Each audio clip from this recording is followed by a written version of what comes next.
Hey guys, welcome back to Kerbal Space Program, Science Mode. This is episode 3, and in this episode I will be learning more about the moon, or we will be learning more about the moon. So right off the bat, from last episode I had all the science points, so I'm going ahead and buying more science stuff, and I'm looking at the probes for maybe the next episode, sending something to the moon, landing something on the moon at least. So I'm just looking around for anything that could be good.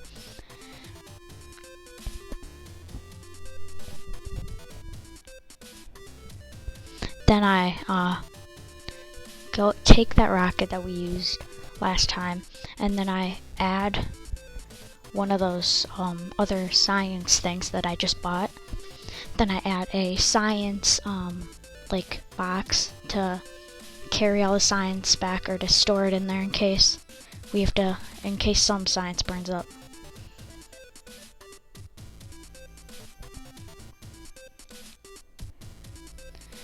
Also, it looks better because I recorded it on the Xbox, so it looks way better than it used to, and it's way nicer. So here we're just burning up, using those solid fuel rocket engines, burning those fuel tanks up.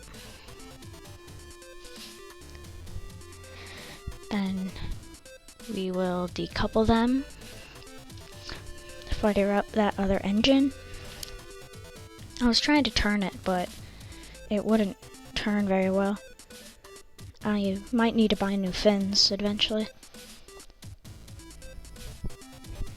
Waiting for apoapsis to be a 70,000.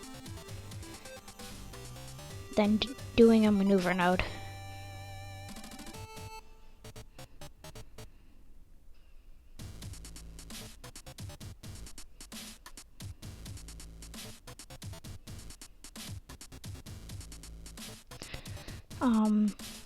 So yeah, I'm just trying to figure out that maneuver.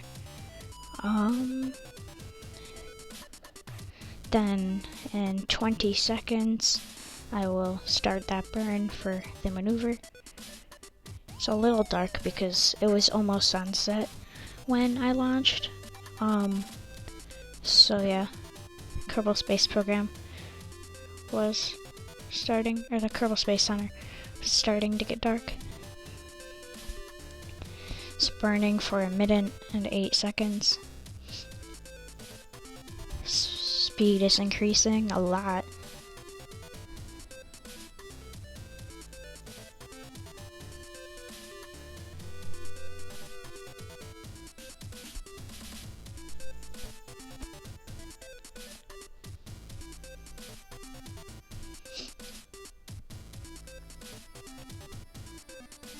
There we go.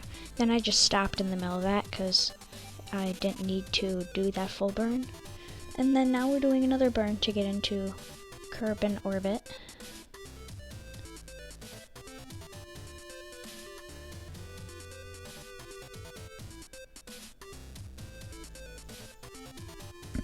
There we go. Burning for another minute. And then in this burn we're going to have to use the third stage to finish the burn.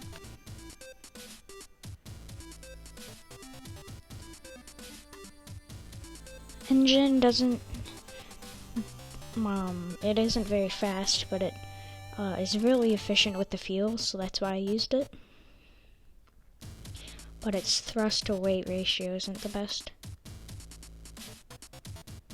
We go, just getting into a stable orbit and then looking at where the mun is.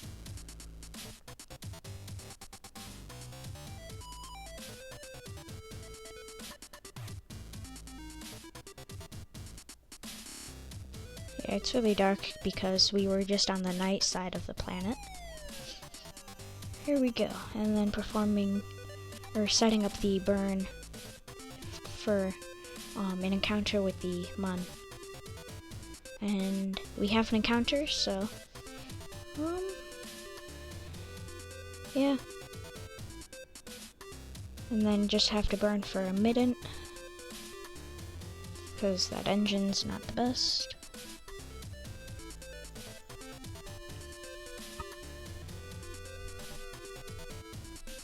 Just had to pause the game because the recording was being funny.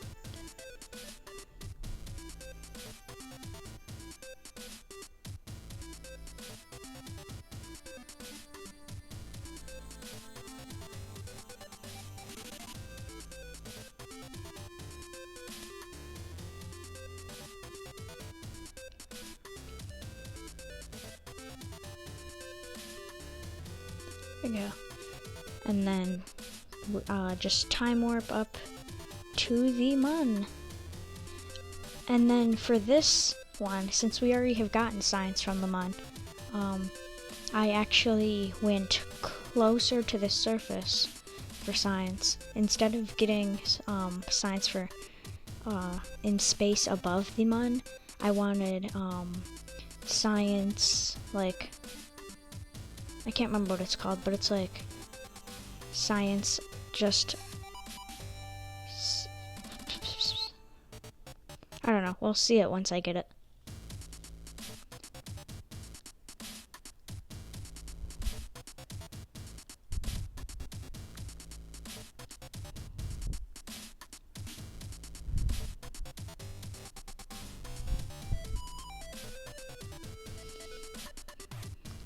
Here we go.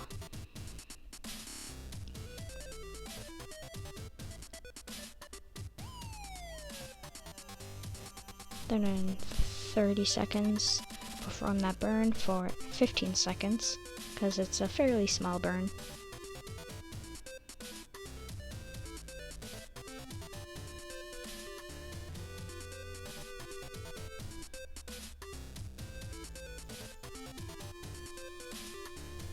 And then starting that burn.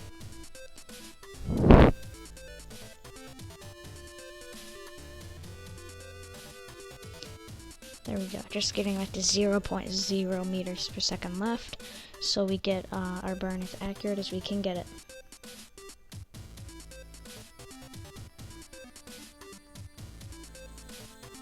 There we go, just trying to get as close as we can, but then I realized there's no point in doing that. So, might as well save fuel for re-entry, or getting back to Kerbin at least.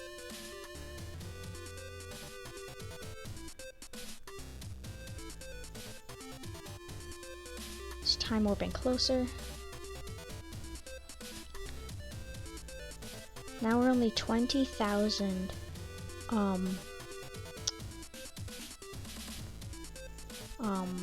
meters above the moon, and instead of getting space high over the moon science from space high over the moon, we are getting science from space near the moon, which gives us a lot more because we're closer. Then just taking EVA for as much science as I can get before we go back home. Boarding. And then I'm just transferring all the data to that thing that I added earlier, the science containment unit.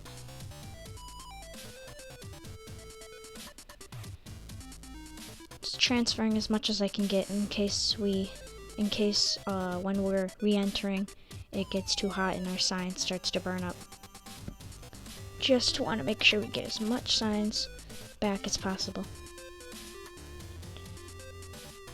And then what I'm about to do here is I'm about to get a gravity assist from the moon to get us into a smaller orbit around Kerbin, which saves us a lot of fuel, so we don't have to risk running out of fuel when we're trying to come back.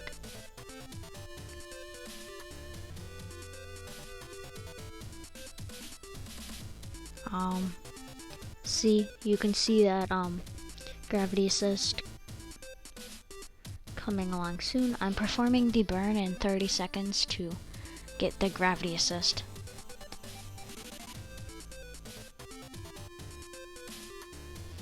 There we go, just turning the rocket.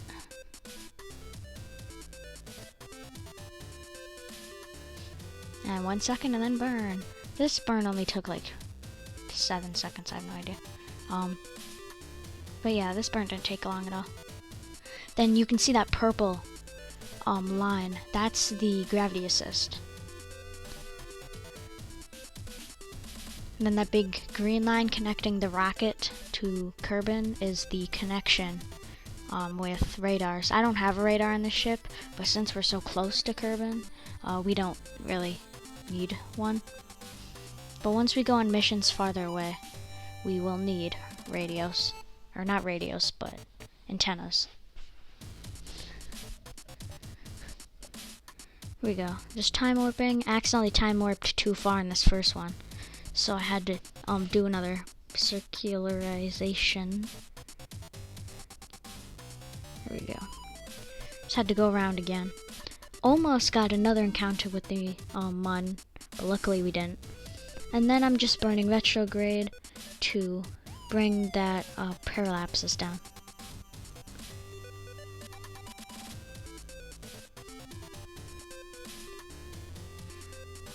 Just to slow us down, I just burned off all the fuel, just to slow us down as much as possible.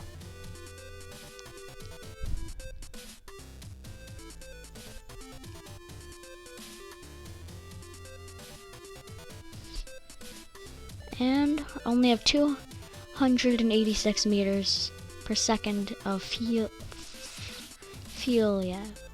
Oh my god, I can't talk. Fuel left. Great speaking. There we go. Just make sure we can get that heat shield pointed towards retrograde so we don't burn up like always. And then just let that other like fuel tanks and stuff and that one engine, we'll just let them burn up in the atmosphere because we don't need those because we're not playing career mode. But if we were playing career mode, we would want to get those back. Sea started to warm up, but luckily we slowed down just enough to where I didn't have to rapidly spin the ship like I did last episode. Victory spin. There we go. Deploying the parachute.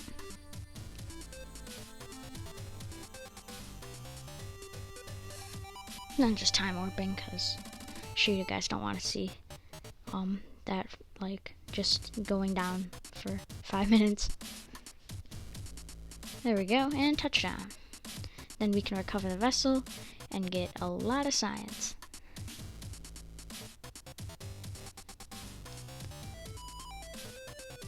We ended up getting 278 science, which is really good because now we might be able to launch to the moon. Thank you for watching. Please leave a like and subscribe if you like my videos.